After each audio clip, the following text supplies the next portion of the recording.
जय हिंद दोस्तों। आज मैं आप लोगों को वर्धन वंश के विषय में बताऊंगा। वर्धन वंश को ही पुष्यभूति वंश के नाम से जाना जाता है। पुष्यभूति वंश जो कि आपके एग्जाम में आते रहते हैं, पुष्यभूति वंश को ही वर्धन वंश के नाम से जाना जाता है। देखते हैं पुष्यभूति वंश के संस्थापक कौन है। तो पुष्यभूति ही है। क्वेश्चन आएगा आपके एग्जाम में कि पुष्यभूति वंश या वर्धन वंश के संस्थापक कौन है। तो पुष्यभूति ही है। दूसरा क्वेश्चन आएगा कि पुष्यभूति वंश की राजधानी कहाँ थी। तो पुष्यभूति वंश की राजधानी जो थी थानेश्वर थी। पुष्यभूति वंश की राजधानी कहाँ थी, थानेश्वर थी। अगला क्वेश्चन आएगा कि परम भट्टाकर और महाराजाधिराज की उपाधि धारण किसने की थी। फिर से देखते हैं, परम भट्टाकर और महाराजाधिराज की उपाधि किस वर्धन शासक ने धारण की थी। तो प्रभाकर वर्धन ने धारण की थी। आपके एग्जाम में आता है कि पुष्यभूति वंश या वर्धन वंश के सबसे शक्तिशाली या प्रभावशाली शासक कौन हुए। तो इसका आंसर क्या होगा, प्रभाकर वर्धन। सबसे शक्तिशाली शासक कौन हुए, प्रभाकर वर्धन हुए। प्रभाकर वर्धन का विवाह यशोमती के साथ हुआ था। यशोमती से 3 संतानें का जन्म हुआ। प्रभाकर वर्धन जो वर्धन वंश के सबसे शक्तिशाली शासक थे, उनके 3 संतान कौन कौन। पहला राजवर्धन, दूसरा हर्षवर्धन, तीसरा राजश्री। राजश्री का विवाह मौखरी के शासक ग्रहमवर्मा के साथ हुआ था। एग्जाम में हमेशा क्वेश्चन आता है आपका कि राजश्री का विवाह किसके साथ हुआ था। तो कन्नौज के मौखरी शासक ग्रहमवर्मा के साथ हुआ था। हालांकि ग्रहमवर्मा की हत्या मालवा नरेश देवगुप्त के द्वारा करा दी जाती है। क्वेश्चन आता है आपका एग्जाम में कि ग्रहमवर्मा की हत्या किसने की। आपको पहले ही बताया कि प्रभाकर वर्धन के 3 संतानें थी, राजवर्धन, हर्षवर्धन और राजश्री। राजश्री का विवाह कन्नौज के मौखरी शासक ग्रहमवर्मा के साथ हुआ था। कुछ दिनों के बाद मालवा नरेश यानी मालवा के शासक देवगुप्त ने ग्रहमवर्मा की हत्या कर दी और उसके बाद राजश्री को बंदी बना लिया। इससे दुखी होकर प्रभाकर वर्धन के जो बड़े पुत्र थे राजवर्धन, उन्होंने युद्ध में देवगुप्त को पराजित कर दिया। इसके बाद देवगुप्त का जो गौर का मित्र था शशांक, जो शैव धर्म का अनुयायी था, उसने राजवर्धन की हत्या कर दी। इसके बाद पुष्यभूति वंश या वर्धन वंश का शासक हर्षवर्धन बनते हैं। तो चलिए आइए देखते हैं आपके एग्जाम के क्वेश्चन के अकॉर्डिंग ये थी कहानियां वर्धन वंश या पुष्यभूति वंश की। देखते हैं। तो पुष्यभूति वंश की राजधानी कहाँ थी, थानेश्वर थी। परम भट्टाकारक और महाराजाधिराज की उपाधि प्रभाकर वर्धन ने धारण की थी। अगला क्वेश्चन, शशांक किस धर्म का अनुयायी था। तो शशांक शैव धर्म का अनुयायी था। क्वेश्चन आता है कि शशांक किस धर्म का अनुयायी था। तो शशांक शैव धर्म का अनुयायी था। शशांक ने ही बोधि वृक्ष को कटवाया था।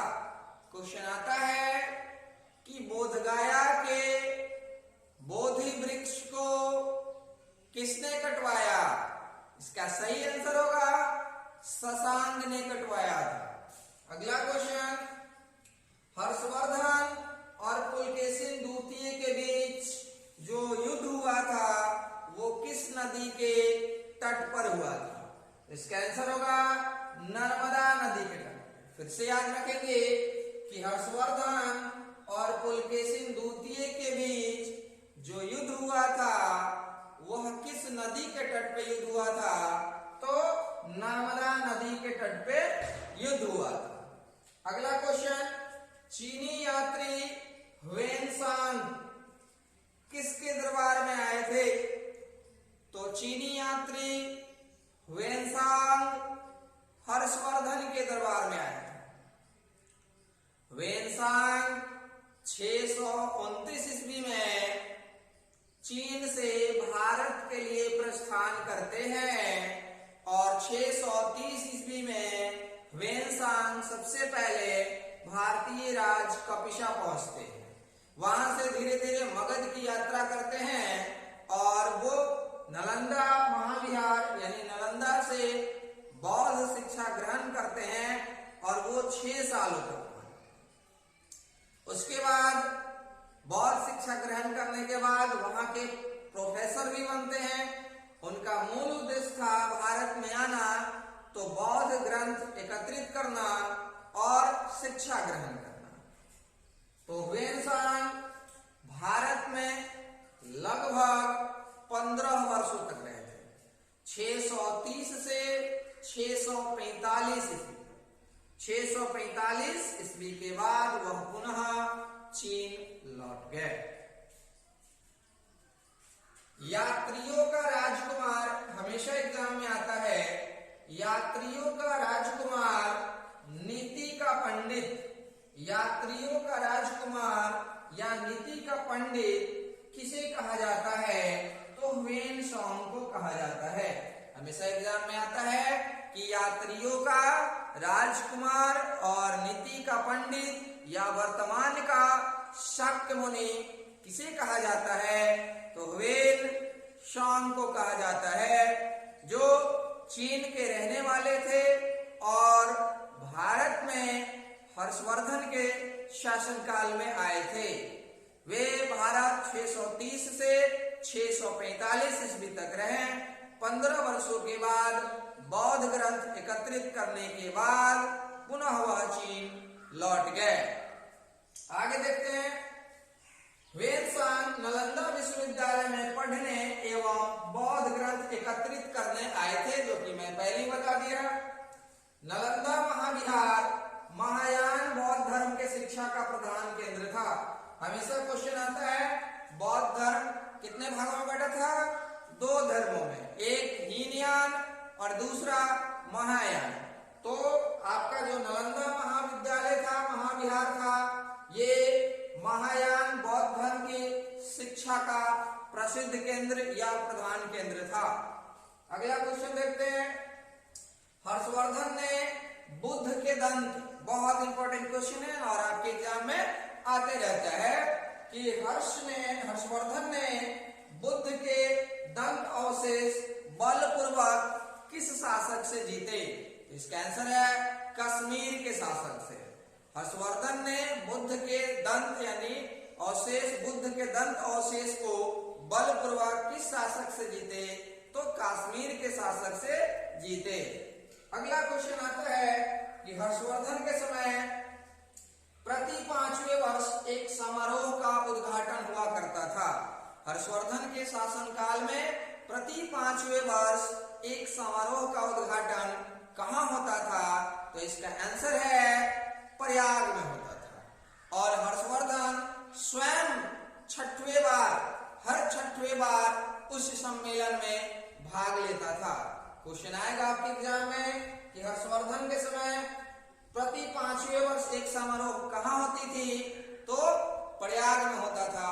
या हर्षवर्धन के समय प्रयाग में प्रति 5वें वर्ष एक सम्मेलन आयोजित किया जाता था और इस सम्मेलन के हर 6वें वर्ष खुद हर्षवर्धन उस समारोह में शिरकत करता था। आगे देखते हैं, हर्षवर्धन के दरबारी कवि कौन थे?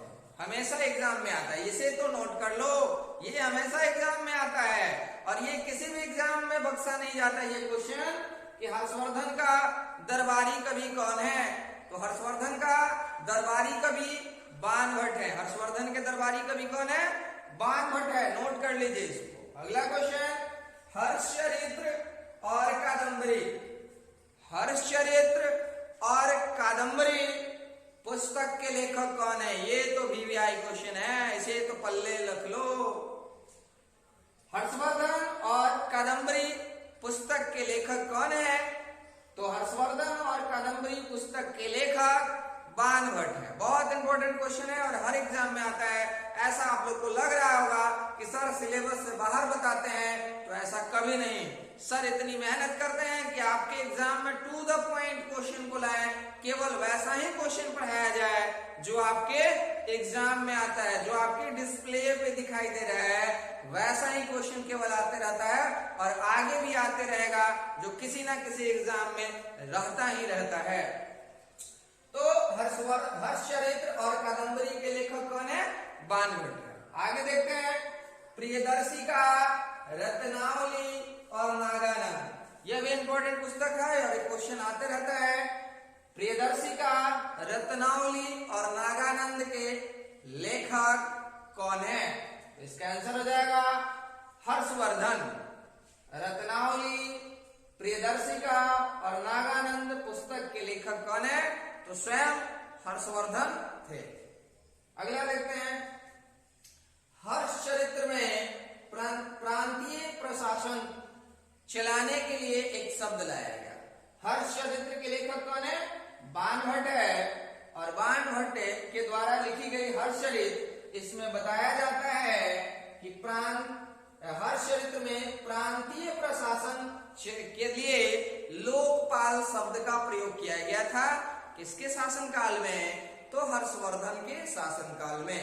क्वेश्चन आता है कि हर्षवर्धन के शासनकाल में प्रांतीय प्रशासन की व्याख्या के लिए किस शब्द का प्रयोग किया गया?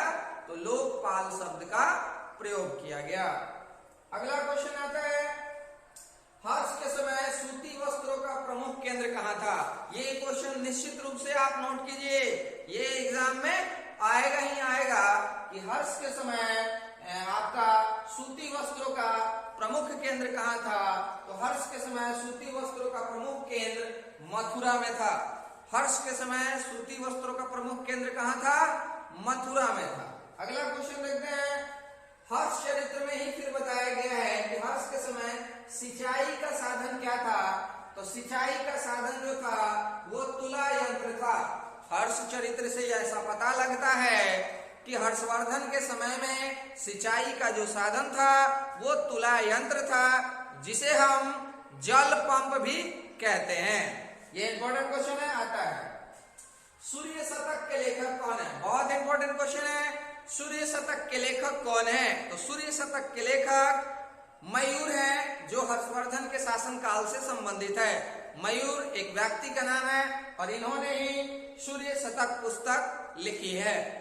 अगला, इसके बाद मैंने प्रभाकर वर्धन से संबंधित पॉइंट को बता ही दिया कि प्रभाकर वर्धन का विवाह जो था यशोमती से हुआ था और इन दोनों के बीच 3 संतानें थी, राजवर्धन, हर्षवर्धन और राजश्री।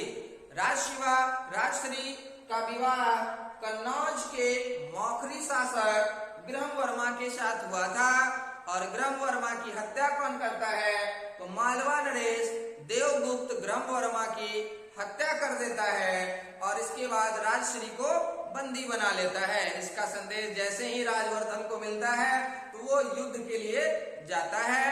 तो युद्ध में क्या होता है? शशांक की सहायता से राजवर्धन की हत्या हो जाती है। उसके बाद क्या होता है? आपका हर्षवर्धन गद्दी पे बैठते हैं और ये जो वर्धन वंश था, गुप्त वंश के पतन के बाद इस वंश का उदय हुआ था। वर्धन वंश को ही पुष्यभूति वंश के नाम से जाना जाता है। तो आज आपका वर्धन वंश से जो एग्जाम में आने वाले पॉइंट थे इतना ही है।